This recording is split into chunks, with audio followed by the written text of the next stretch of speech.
Queridos amigos e amigas, irmãs, mais uma vez, gratidão e alegria por estarmos aqui conversando um pouquinho sobre o Espiritismo. Nessa oportunidade, gostaríamos de convidá-los a refletir sobre o tema Aprendendo com Kardec. Kardec nos deixou, através do legado das suas obras, o conteúdo doutrinário, ou seja, o conjunto de princípios, também chamados de doutrina espírita ou espiritismo. No entanto, a forma como ele operou, laborou para que nós tivéssemos esse conteúdo, através das obras que levam a sua assinatura em nome dos espíritos, nós temos, para além desse conteúdo, a forma como Kardec pensava e agia. E é sobre isso que nós gostaríamos de conversar. Aprendendo com Kardec é aprender para além dos princípios da doutrina espírita, é aprender como alguém na envergadura moral de Allan Kardec se conduz, se comporta e como nós, no nosso cotidiano, podemos fazer o mesmo. Algo que nos chama muita atenção e que certamente é muito útil para todos nós é a capacidade de pensamento crítico de Kardec, em oposição ao fanatismo, seja ele religioso, científico ou filosófico. Fanatismo de qualquer espécie. Fanático, ele se apaixona pelas ideias, pelos princípios, pelos ideais, e os defende ainda que firam a razão e firam os outros.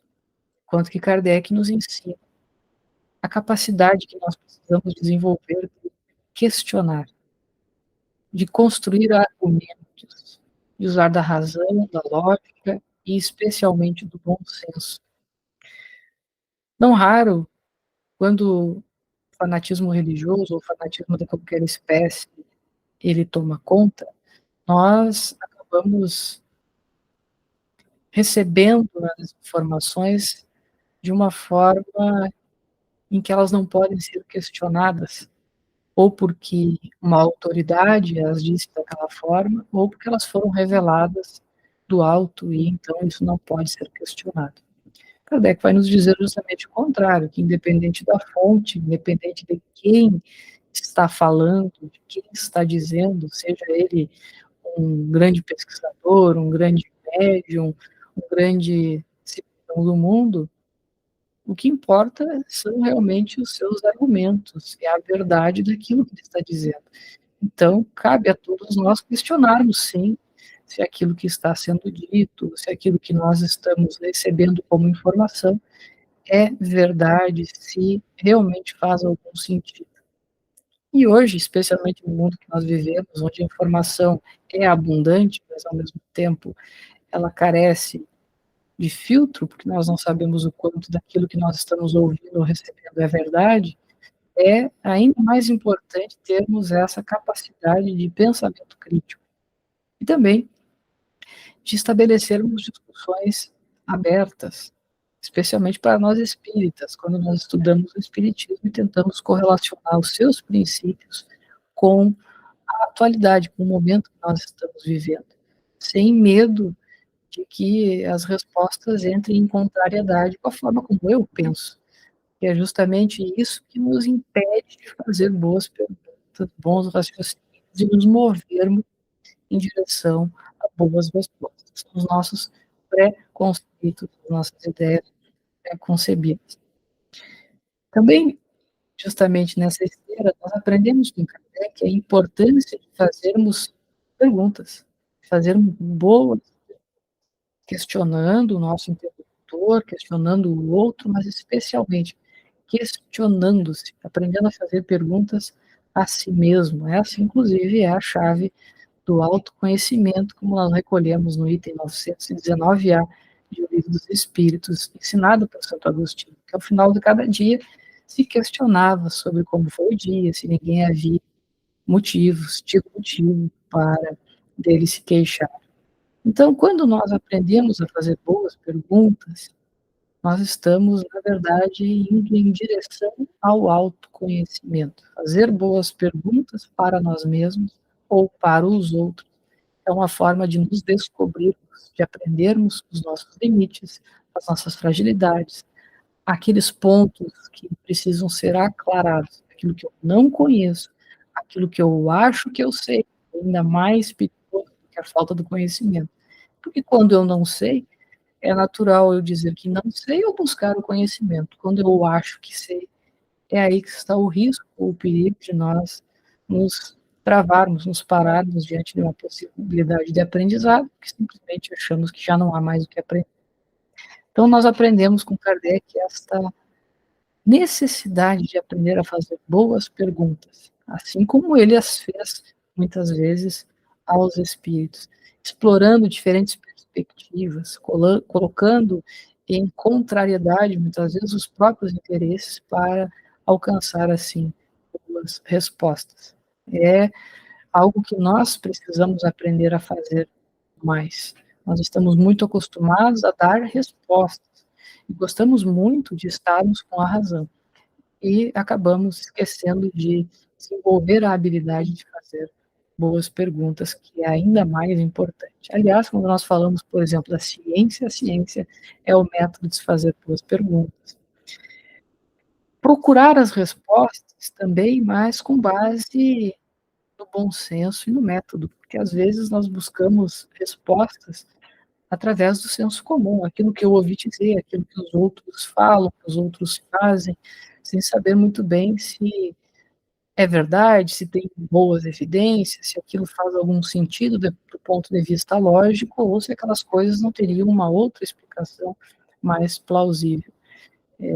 Isso é muito verdade em aspectos comuns do nosso cotidiano. Nós falamos, por exemplo, em hábitos de saúde, em coisas assim básicas do nosso cotidiano que muitas vezes nós fomos criados desde crianças pelos nossos pais, pelas nossas famílias, ou porque fomos educados na escola, num tempo em que a ciência ainda não havia avançado em determinados pontos, em que alguns hábitos, alguns costumes se enraizaram em nós, nós consideramos que eles são saudáveis, que eles são salutares para nós. E a ciência vem nos provando muitas vezes que a mudança desses hábitos é necessária, e aquilo que se achava verdade um tempo atrás, hoje a gente já sabe que não é mais bem daquele jeito.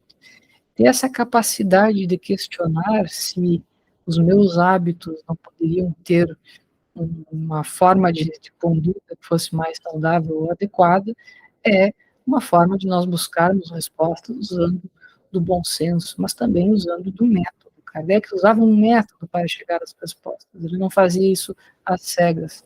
Ter um bom método é justamente partir de um bom questionamento, como nós já falamos, mas também saber aonde procurar as boas respostas. E aí nós precisamos ter a mente aberta para procurá-las nos lugares certos. E aqui nós não estamos falando apenas do espiritismo ou daquilo que a doutrina espírita nos ensina. O conteúdo que nós estamos buscando, muitas vezes, ele está na alçada de uma outra ciência. Nós precisamos do apoio da medicina, do apoio da nutrologia, do apoio da física, da química, para explicar coisas que não são da alçada do espiritismo. E precisamos ter essa clareza, que quando elas não são da alçada do espiritismo, nós vamos buscá-la em outro lugar. Porque a ciência do espírito imortal trata do espírito. É aquilo que não fala do espírito, que não fala da sua relação com o mundo corporal, nós estamos diante, provavelmente, de um outro corpo científico que trará certamente respostas que farão sentido, que serão lógicas e racionais e que não entrarão em contrariedade com o espiritismo, porque são ciências diferentes. Então, às vezes, meus amigos, é ter esse bom senso e essa noção de que nós precisamos sim ter a mente aberta e buscarmos a verdade onde ela está. Ter essa flexibilidade de raciocínio para que, diante de novas evidências, de um novo conhecimento, nós possamos ter a mudança necessária de ideias e de atitudes. E, às vezes, quando a verdade ela nos confronta os nossos preconceitos, nós tendemos a defender os nossos preconceitos, entrando num processo chamado de negação. A gente não aceita aquilo como verdade, simplesmente ignora e passo seguinte, quando essa verdade se torna inconveniente, é a irritação, a irritabilidade, ou uma defesa mais nervosa, mais enérgica, até o ponto em que nós, se somos pessoas que realmente estão preocupadas em descobrir a verdade, nós acabamos cedendo e aceitando que estamos equivocados. Mas isso é muito difícil, porque aceitar o equívoco, aceitar que estamos errados, é justamente um desprendimento do orgulho, da vaidade, que não é muito simples para nós. Um outro ponto importante que aprendemos com Kardec é a sua abertura ao diálogo. Nós observamos isso muito claramente em A Revista Espírita, em várias oportunidades em que ele respondia, especialmente aqueles que eram os críticos do espiritismo, sempre com muita urbanidade, com muito respeito. E essa abertura ao diálogo entre os diferentes é alguma coisa que nós precisamos resgatar muitas vezes. Estamos muito acostumados ao diálogo com aqueles que concordam conosco. Quando as pessoas discordam, é mais fácil nos afastarmos delas do que aprendermos a conviver com a diferença. Porque isso seria também, para que isso acontecesse, seria também necessário aprender a aceitar críticas, que é alguma coisa que nós temos muita dificuldade, e que nós aprendemos também com Kardec, que sempre que recebia as críticas entendia e separava aquilo que era contra a sua pessoa e aquilo que era contra as ideias que ele produzia ou defendia. E essa clareza de raciocínio é muito importante. Quando nós entendemos que os ataques eles não são necessariamente pessoais ou comuns, mas contra um conjunto de ideias, saber separar uma coisa da outra é algo muito importante e muito difícil também. Outro ponto que Kardec nos ensina é a necessidade do estudo contínuo, da leitura, especialmente da leitura, que é a forma mais conveniente para se ensinar uma boa filosofia. Apesar de que nós temos hoje um conteúdo vasto em vídeo, outros materiais em formato digital, a leitura, um bom livro, é certamente algo que nos auxilia no aprendizado filosófico, especialmente, ou até mesmo científico, por que não? Porque ao manusear a leitura, o livro, nós podemos recorrer ao tema, voltar, ler novamente, acessar aquele conteúdo através da nossa memória, através de estruturas neuronais que são ativadas em que outros formatos não são capazes de produzir o mesmo resultado. Então, uma boa leitura, tentando memorizar muitas vezes aquela informação, vai certamente produzir um bom resultado. Não que as outras formas não sejam válidas, mas é um bom hábito que nós precisamos aprender a manter. E a compartilhar o conhecimento também, um outro bom hábito que nós podemos aprender com Kardec, que tudo quanto estudava ou aprendia, compartilhava através dos seus escritos, através dos seus textos. Algo também importante para nós aprendermos a compartilhar o conhecimento que temos. Kardec também nos ensina a importância de nós colocarmos em prática aqueles princípios que nós aprendemos com a nova doutrina, com o novo conhecimento. Faria muito pouco sentido nós aprendermos alguma coisa nova se ela não tivesse uma aplicação prática em nossas vidas. Seria apenas um conhecimento acumulado e sem muita utilidade. E todo conhecimento que nós acumulamos sem utilidade serve normalmente para inflar o ego, para afagar o nosso orgulho, enquanto que tem pouca utilidade do ponto de vista prático e moral, ou seja, não muda nada naquilo que eu faço, na forma como eu me comporto, na forma como eu ajo.